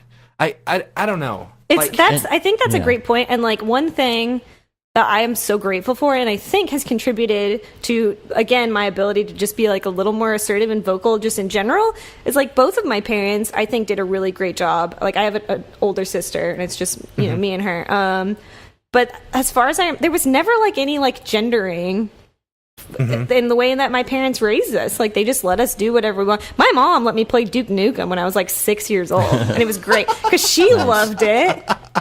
She was great. She's awesome. Shout out to my mom. Like she was so into that game, and yeah, definitely like too mature for me at that age, but still great, good parenting. Let your kids play Duke Nukem at a young age. But they just let us do whatever we wanted. They let us be whatever we wanted. They let us have like, my sister was like very into like the princess stuff too, but I was like, I loved all that stuff too, like Disney, princess movies and stuff. But we also, I was like, I want to like have dinosaur pajamas, and I want to like have like a, this castle like play thing that we could play. Like I want all this stuff. I never felt limited, and I think I've heard kids say stuff. I think they pick it up at such a young age where they're like, "That's a boy thing," and I'm like, "What?" Like, and it really bothers me, and I think that's a bigger problem even than a lot of people probably realize. Because like, if you don't think that way, you have way more possibilities in your life than if you like already are like, "This is my thing," and like that's your thing, and it's weird. Yeah. And like Dave, so like Dave, he posts pictures online all the time of like, and for like Christmas, he got his daughter, what was it, like a Raspberry Pi computer thing, or whatever computing thing. Yeah, and that just like, I don't know, like she built her own computer basically. It's like a Lego set where you build a Raspberry Pi. Yeah, but it's sitting on her desk now, and she does computer stuff on it. And, that's awesome. She could get online or whatever, but even Cinema 4D, she likes to sit down in front of Cinema 4D and like build a snowman out of spheres and that kind of stuff. And I have had people before be like, "Well, why are you giving her that? That's kind of a boy thing." And I'm like, it doesn't matter. Like, I want her to, and she loves the princess stuff too. But I'm like, at least she can sit here and choose which one she wants. Right. You know? And I think that's important because, like, there's nothing wrong. I went through a phase, like, in my adolescence where I was like, pink is stupid and I hate it. And, like, I didn't wear girly clothes, like, at all. Like, that southern accent came out just a little bit right there. And I hate it. No, I don't have that. I think Oklahoma does something to you. My mom, like, my parents are from Vermont, and my mom sometimes has this, like, southern twang, and I'm like, you're not from here. Like, where did that even come from? My wife, she's a teacher, and when she starts, like, with all of her other teacher friends, she gets the thickest Texas accent I've ever heard. I noticed that. My wife... That is so funny. My wife has a friend who is from Louisiana, and she has the strongest accent. And whenever she's on the phone with her, all of a sudden she starts talking like that. I'm like, you're on the phone with her, aren't you? Yeah. You just, it's mirroring. It's super interesting. Yeah. Sorry, I totally interrupted you. I was like, I don't even remember what I was talking about now. We were talking about, I don't remember either. I'm sure it was like so important. Something like, good. Yeah, that was the solution. That was the solution. I just now screwed it up. Gone. It's gone forever. Well, I mean, we're kind of hitting on a couple of points. So here, like, here's one thing. Like, okay, and I don't know. I'm so worried about saying certain things because I don't want to come off as sexist. And I'm listening. All right, so just waiting. It's like, well, this like sometimes like. If I'm having a problem, right? This is just something that I've noticed, like in a marriage or something, right? If I'm having a problem, like I'll mention it to someone, and I just I want to figure out the solution, you know. Mm-hmm. And my wife sometimes, when she's like angry or something, she just wants to talk about it, you know. And so, like, I think that may be like a similar misunderstanding with men and women, like in this industry, is like men want to just like I'm doing now, you know, right. Well, we see a problem, there aren't enough women, how do we solve it, you know? And it's like, but you're saying it's so much more complicated than that, you know? And I think maybe that's one thing that men have to realize, you know, there's not a one solution will fit all. It's understanding that it's so much bigger than just, you know, being able to figure it out right now. Right. Because you know what I'm saying? It's like somebody being like, how do you solve racism? How do you solve sexism? Mm-hmm. It's like, these are huge problems. Yeah. That I really would love for us to be able to solve. And hopefully we can, but it's obviously not easy. It's not a no-brainer like, oh, it's this. It's like, there's so many moving parts. But I think the number one thing is like, just be a cool person, like be nice and be good and be friends with many types of people as the opportunity presents itself. Because I think the biggest problem, again, is like, well, maybe this is very cynical. I think that there is a certain subset of people that you will never be able to change, that they're always going to be like part of the problem or whatever. Like there's nothing you can do about that. But again, I think you raise a good point by saying that, where it's like sometimes it's like we're talking past each other in a way that we're like coming at it from different angles, and it can get a little like weird. And I think like this is like, people need to listen to each other more and like talk more. And again, it's like perfectly exemplified with like somebody does something that pisses me off, and I'm gonna be like, hey, that's terrible. I'm mad. And then, you know, the person on the other side is like, oh, done, gone immediately. Like, we're not going to talk about this. And I think like that is the first derailment of like getting to a solution, when maybe if I see something that pisses me off, I'm like, hey, what's the deal with that? Yeah. And then the other person is like, you know, sorry, like, what? Sorry that you like, are like, what? Let's talk about it. Like, what's up? You know, and then have the dialogue, because there's no way to condense this down into one example problem. It's all different things. Like, I think the worst part about all of this is like, if it's one of these like, oh, the Brographer, like I can't get a beer with that guy, and like, you know, that's it's over at that point. Like when I went to NAB, I thought it was so badass that like a lot of these guys, like I'm like a, you know, college age, like small girl. Everybody there is like, you know, like late 20s or like mid 30s, like married man, like adult, like experienced in the industry. None of them were weird about that at all. Like none of them were like why is this girl here? All of them like hung out with me and it was fine. And like Well, you must have been spending all your time at the Maxon booth, because from what I heard, we give out the best hugs. I mean, the Maxon people were the best. Like, yeah, that's true. This was like several years ago too, that I was there. But it's like that was a huge impact on me. And that's, like, I think, again, we've talked about, like, a lot of the people in the MoGraph industry are like the nicest, most helpful people, especially on the internet. So I just think, like, cultivating those relationships is going to be a big part of helping just the whole thing. I really like what you said from, like, basically at the beginning, is that, you got to get out there. You've got to be present, in whether it be online or whether it be, in the forums or Twitter or MoChat or going to NAB. And really, that's great advice for both men and women. Really, if you want to be successful, but I mean, I'm just saying that's great advice in general, Right. But yes, but you are totally right. Women in particular, I don't know. So I have actually seen what you're talking about, where women just don't want to actually get out there, and they're maybe a little bit shy about coming out and meeting a bunch of people, know. But men, all you men out there listening, be inviting, be loving, be, Yeah, it's like, just don't be an asshole. Don't react weirdly. If it's like normally an all guy meetup and a girl shows up, like, don't just, like, chill. Like, just take a minute. Don't, don't be like, why are you here? Like, this isn't the sewing club. That's, that's never happened to me, but, like, yeah, I mean, like, that's all it takes. Like, just don't draw attention to it, because it doesn't matter. It, like, doesn't matter. No. Yeah, and it's something that I want to encourage women to do, because I don't know, I feel very scrappy about it. Like, I'm like, if a guy wants to, like, get, shirty with me. What is shirty? I think it's like a. Is that where, like, I'm gonna Google it. Is that like the hockey player thing where you take off your shirt, like you're gonna fisticuffs or something? It's a chiefly British slang word that means ill-tempered.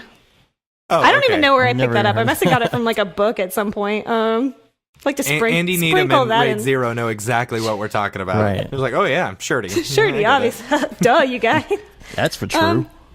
But if a guy wants to get, shitty with me, okay, for an American slang, it's like, fight me. Like, that's how I feel. But I understand the trepidation that, like, a lot of women feel. And so I'm not going to say, like, you need to just, like, get this attitude where you need to be, like, ready to, like, throw down or whatever, like, and get it out there and just, like, be bold and assertive. But it's like, if you have a question, just ask it in the Slack. Just do it. Because, like, how else are you going to, like, get better? Use all of your resources. Like, don't let this stop you from doing your absolute best. And, like, there are guys in there that are willing to help you. And you might run into some guys who are jerks. But just, like, screw them. Screw them. Yeah. And it's you like, will. Just, and I'm sorry for that. Well, the sucky part is that those people don't even recognize that that's what they're doing. I think the people that feel like upset about the situation or bad about the situation, or people that are, like, making sure that they're not being sexist, are the ones that recognize that there is an issue. Unfortunately, the ones that actually have the issue are never going to recognize it. So, right. And that is frustrating. That is super, super frustrating. And honestly, I think that's why it's important to remember that, like, you just can't, like, there's not way you're not going to, like, win this whole thing. There's always going to be that guy sometimes. Like, there's just, people are people, Right. People suck. Yeah. The main takeaway is that people are garbage. And, Yeah. Yeah. You're welcome. So understand your garbage and just be It's just, like, work around the solutions that you can't solve, and, like, to use a cliche, like, fix what you can fix, and don't sweat what you can. Like, obviously this doesn't apply to like stuff where it's like a life-threatening situation where you're getting like fully like internet attacked and harassed. But in the context of like, one of the most noticeable problems is people not wanting to talk on the Slack because they're like not necessarily experienced enough on whatever topic is being discussed, so they feel like they are out of their depth, which I fully identify with. Or they're nervous because there's no women in there. It's all just like dudes. And I just want to, like, I would encourage women to be like, doesn't matter. Like, take what you want. Like, just go in there and get it. Do what you need to do for your benefit. And just, try not to sweat that stuff in that situation. Be arrogant about it, honestly. Like, a little bit. It's just, like, don't act like you're not entitled to this knowledge. Like, we all share it. Yeah. Like, you deserve it as much as anyone else. And you should get it. I've given that advice to people that are trying to get into not necessarily even this industry, but they're like, oh, I want to start an online brand, or I want to get in, start a YouTube channel for something or whatever. I'm like, be arrogant about it. Like, get out there, like self-promote, be shameless, The confidence thing is so important. Yeah. It really is. Yeah, it's like, it feels like just be confident. That's a tough piece of advice, but I think if you can figure out how to do it, and again, another cliche, fake it if you make it. That's a real thing. This is we were talking to Grayscale Gorilla, not Nick, not Chad, Chris. We were talking to Chris. I don't know why I always forget. I blanked on Chris's name for the past Anyway, we were talking to Chris, and Chris was telling us kind of his background, and it's like he went to NAB, and like he was very shy. This is the story he told us. He was very, very shy, and he wanted to work on that. So he kind of forced himself into like these situations where he was hanging out with like some of the big Maxon people at NAB, and then he's hanging out with Paul Babb, the CEO, and stuff like that. And like he forced himself into these positions where he would have to talk. And now look at him. You get him talking, he won't stop, which is great. We're trying. We've for years. That's the secret. Why do you think I'm so like prominent on social media? It's like because I had to do it to get anywhere. And dude, and you from when you said 2013 you graduated college, that kind of blew me away because it's like in 4 years you've gone so far. 4 years ago we were still just kind of doing this, me and Dave. It's like you've accomplished my entire career in a condensed amount. Twitter, man. I know. You can't be accounted for. And the more you give, I think, I don't necessarily feel like I have that much to give yet because I still am always like, I don't know anything. But like, I will if I can. Like, if I can help, I'm going to give the answer, like on Twitter or Slack or whatever. Well, and you're helping now. Lot. You're discussing a topic that needs to be discussed. The solution. The solution. I got it. The title is How to Solve Sexism. Please don't title it that. Taken care of. That is a lofty goal. World peace has been reached. World peace, though. By accident, we actually solved that. But like at MoChat, like the reason I'm a moderator on MoChat, I think, is because I was just doing it every week.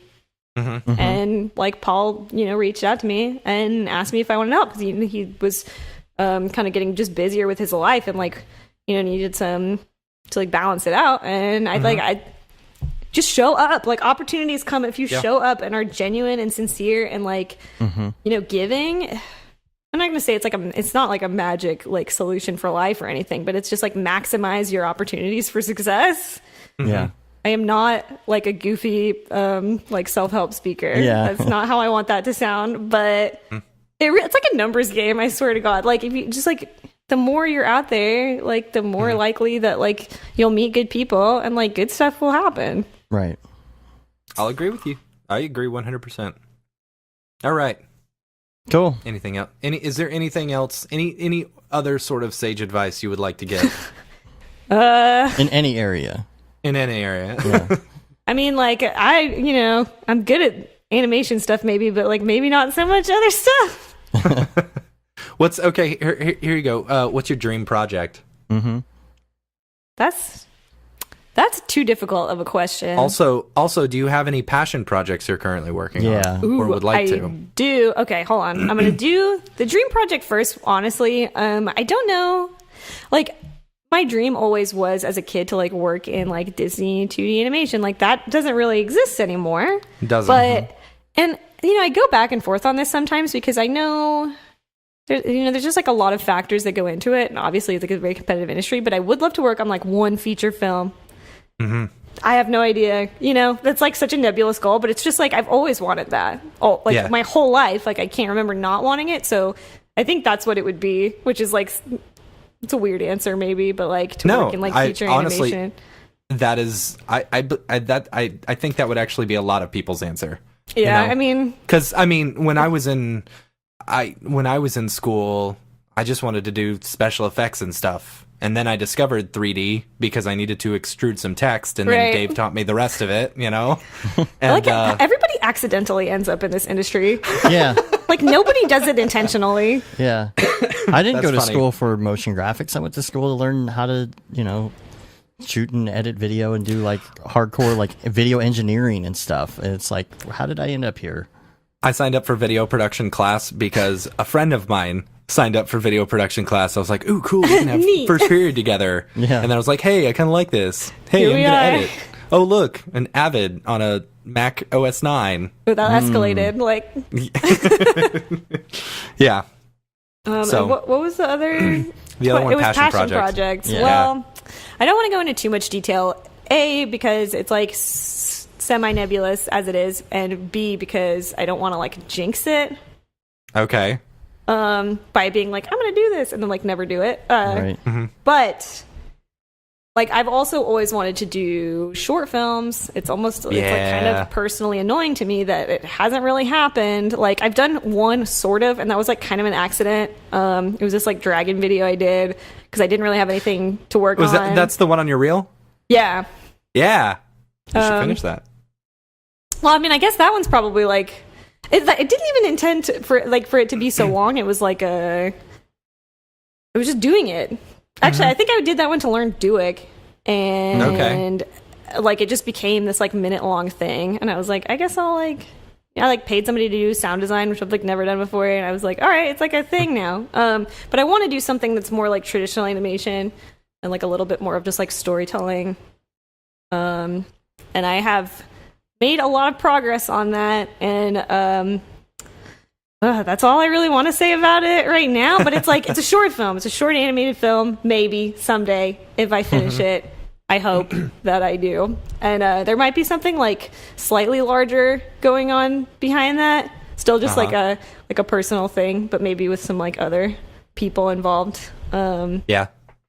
But yeah, that's. That's like very nebulous. It's not like this huge, like sprawling project. Yeah. Really, I just like afraid to like let it all out there because I don't want it to totally not happen. Like some past, all of us have those like projects we started that we definitely never finished and are never going to. And it's happened a few times. I have so many of those. I know. I can't even tell you how many plugins we have in our plugin folder that we just have not finished. Yeah. Oh my god. Yeah, it's a plague. So we'll see. We'll see about that. Cool. All right, Caitlin, where can people get a hold of you on Twitter and Slack and all the crazy, all the things, all of the things? Literally everything. My handle is the same across the board. It's Kate Cadju. That's good branding. That's I just knocked it out all across the web. That's CaitCadieux.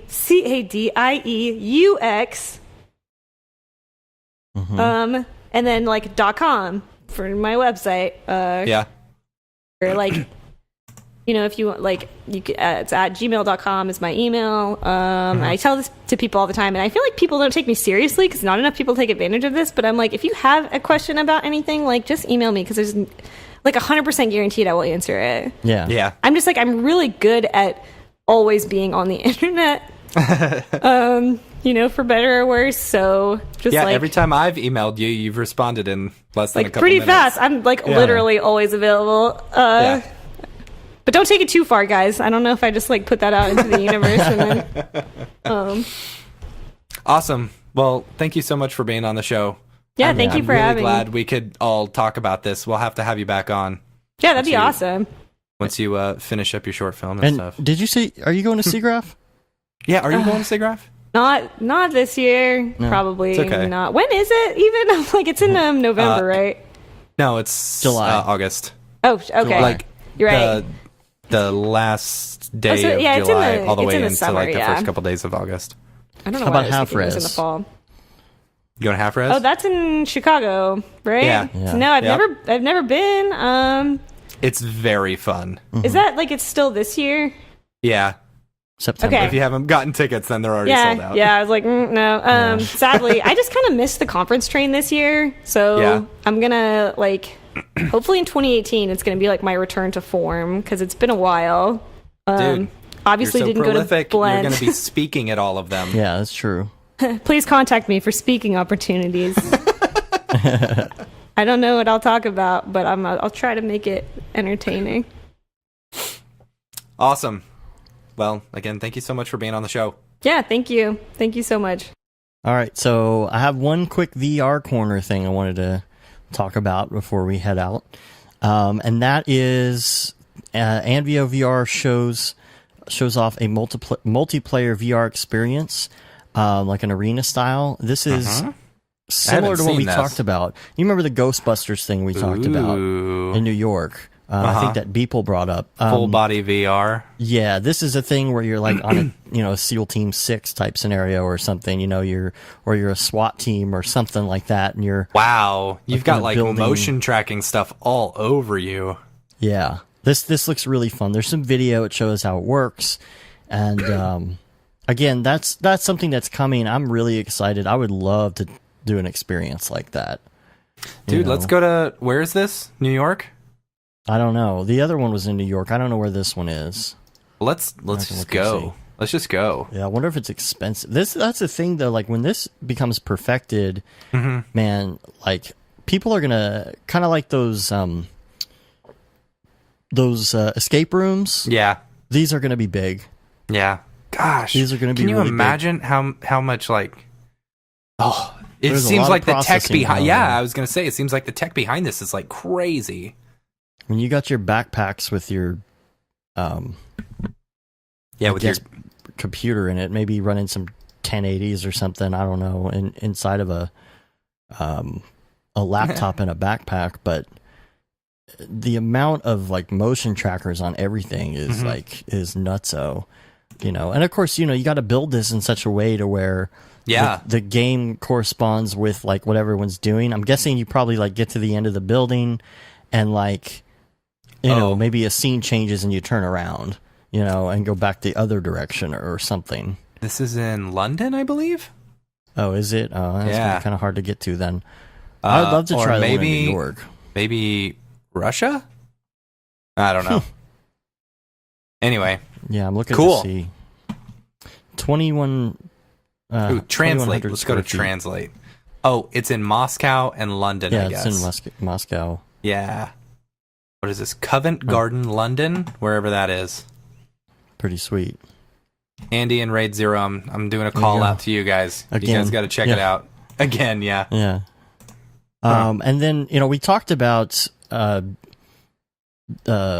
Joey's book coming out, but also there's a book that I picked up this week. It's a little mini book. Ooh. Real cheap. It's called 100 Reasons to Panic About Following Your Dreams. Oh boy, can you read a couple of them? Yeah, I'm gonna read a couple of them. And what's really cool about it is it's like all the excuses, right? It's like you want to go out on your own, you want to do your own thing, all the excuses and why you can't. And then it says the reason, and at the bottom in small print with an asterisk, it says kind of a rebuttal to that. Oh yeah. So I'm gonna find a couple in here that are pretty good. Let's see. Number 42. You'll go into debt. Asterisk. Most companies start out operating in the red. Let's see. I don't understand how a company can operate in the red. 37. I guess running everything off of a credit card, but you gotta be smart, especially if you're freelancing. 37. You'll come off as cocky. Asterisk. Or you can wear your confidence in a very cool motorcycle jacket. That's what we're talking about in the interview. Yeah, wear your confidence. everyone will want your advice for following their dreams. Asterisk, you can bill yourself as a life coach. That's pretty good. Number 85, you'll neglect your relationship. Asterisk, your partner's golf game will get really good. Let's see what else we got here. 78, you'll stop exercising and eating right. Don't I know it? Asterisk, and start wearing elastic waist pants while eating cookies. Sounds pretty freeing, actually. It is pretty freeing. There's some funny ones, and there's also some like serious ones, 73, people will think you're nuts. Asterisk, you'll be able to say told you so when you're a huge success. You've got so many dreams, you'll need multiple lifetimes to follow them all. That's what we talked about last week on the show. Yeah. Asterisk, if something doesn't come to fruition, on to the next. And last one, number 61, you'll need to spend a lot of time figuring out a lot of stuff. Asterisk, it'll be like lifting weights for your brain. Yep. So this is really cool. I just looked at it. I picked it up because it was at the counter, and I was like, hey, this is kind of cool. And then I was like, you know what? I'm going to buy this and just look at it whenever I'm frustrated. So it's going to sit right here on the desk next to BB-8 and my Rubik's Cube. So, a big shout out on Twitter. We Yeah. finally hit over 1,000 followers. Nice. Super excited about that. So shout out to, who was it? Chris Buffkin. So And if thanks, you don't Chris. follow us on Twitter, please do. You can find us at Brograph on Twitter. And, all right, so what else we got here? Cineversity came out with a good little tutorial video on Mixamo to Cinema 4D character workflow, which I'm going to check out because I was messing with it the other day. I finally got a chance to try and do a character. Oh, yeah? So How'd it turn out? It was pretty good. Yeah? I was doing it on my laptop, so I didn't really spend much time on it. I was just kind of trying to figure out what the workflow was really quick. Yeah, every time I've tried it, I've tried it only a few times, and it was like you, it was very quick. Well, I got the video for you. You got the video for me? Yeah, this Cineversity video. Oh, This, sweet. Yeah. I thought you were saying like you teaches the workflow. recorded it or something. No, this will teach you the workflow. So check that out, and then okay. So there is a Twitter account, Holger Biebrock, HOLGER BIEBRACH. And they put up a teaser of their upcoming script. It's called HB Close Caps script. Yeah, I think they were doing something. Hold on, I need to find the Holger Biebrock. Dang it, where's his site? Crud. Sorry. Okay, go on. I don't think it's called... I think it was originally a part of this script, and then he made a whole different script because he liked it so much to be a whole new plugin. So this is really cool because, usually, if you're designing something, let's say you're designing, let's say you're building a trash can, because I think that's what they had in the demo, and you are kind of extruding pieces, and you get down to the bottom, and there's a circle at the bottom, or you're doing a bottle or something, right? There's a circle at the bottom, and it's very likely at the bottom you're not going to have really clean geometry. By the time you get to the bottom, you're going to have a lot of tries in there, or some weird quads and stuff with, and just little bits and pieces. It's not going to be very, very evenly spaced, and the geometry isn't going to look that great. And so what this does is you click on that area and do like a fill, and it changes it into like really clean, even quads. Yeah. It's called HB Make Quads. Yeah. And supposedly he's releasing it next week, I think. So nice. That's super exciting. I'm really excited about that one because it can make some very, very clean geometry. Yeah. So he was showing off. Cool. He was showing off a topology fix with it. Like, this is how he figured it out. Was I guess he was messing with topology on like a sculpt or something, retopologizing something, and then it looked kind of ugly, and he came up with the script. I don't know. It's really, really cool. And that's the thing. Sometimes you're building stuff, and then you get to the end and you're like, man, if I only would have designed it this way, then it would have been great and even and all of that. So so check that out. Be looking for that. As far as email social, we are, like I said earlier, we are not addressing any emails this week just because this is kind of a long show. We did the interview and everything, but we got some great emails and we're going to talk about all of them next week, as well as any more that we might get. So Brograph at brograph.com. If you have a question or topic idea or anything, please send it. We will definitely get to it. Even if it's not on the next show, it'll be the one after that and so forth. So, hit us up.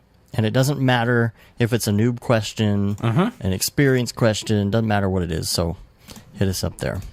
Totes.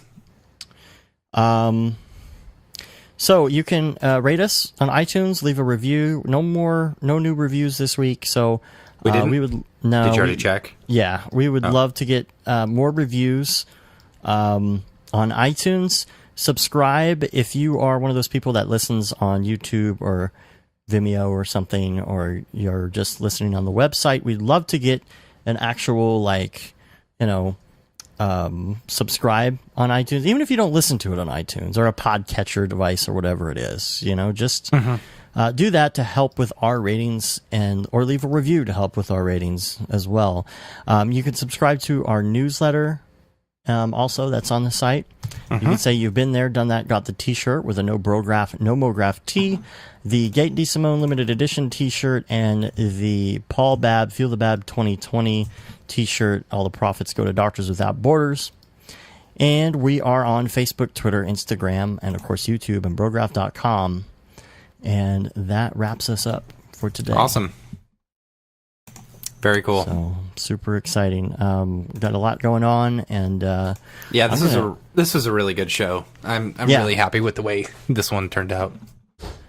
Yeah, and I'm gonna cut out here so I can watch more Deadmau5 because he's back in the studio. Yeah, I know he's been making music. Streaming. Did you watch the '90s spoof of Boom Boom Boom that he was doing?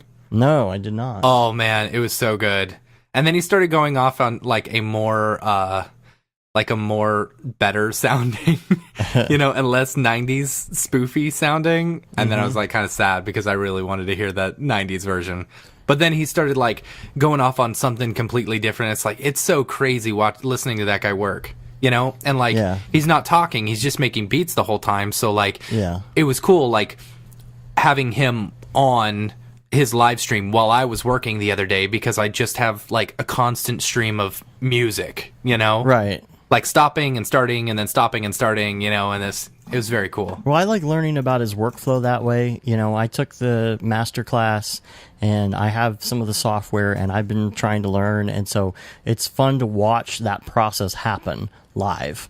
He's not real concerned with like copyright, he's like whatever. He's like, I'm mixing this stuff and creating it on the fly. He doesn't care that anybody hears it before it's out. You know what I mean? Yeah. So, what I've been doing is putting them up on the monitor behind me here, and just leaving it up, and kind of like what we do. We're usually in front of our desks like 15 hours a day. Yeah. He works probably longer and streams the whole thing. So, I got up in the morning and put him up on the monitor here, full screen on the 4K monitor, and was streaming him in the studio. And like, I was about to go to bed and he was still sitting there working. I'm like, God, man. Like he doesn't even get up. Yeah. He's got his drinks ready to go. He's got his cigarettes there. I don't even know if he eats. He does. Kelly they occasionally food, bring right? him food, yeah. Yeah, Kelly brings him food, and then he, goes back to work. So, yeah, it's been fun to watch that process. So, I hope that eventually we can start doing this with graphics or something, Yeah, totally. All that. All right. Well, cool. Anything else? Are we done? I think we're done. All right. Well, let's get out of here. Until next week, I'm Dave. And I'm Matt. Have a good one. Later, bros.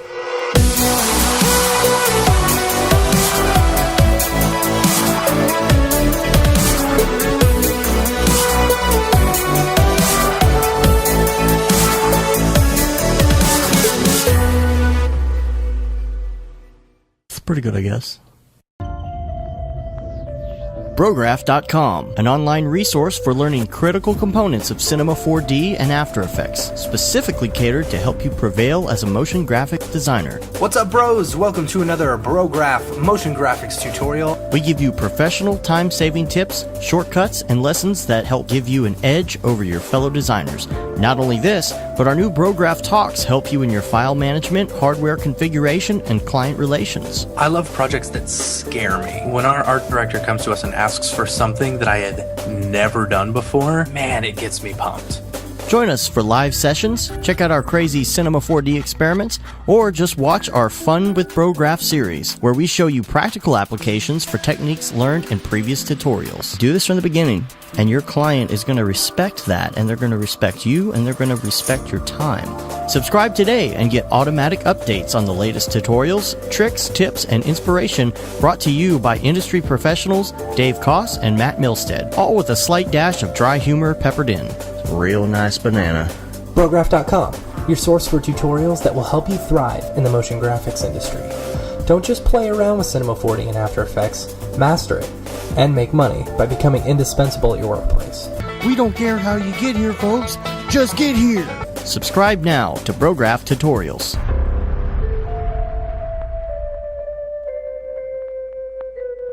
It's pretty good, I guess.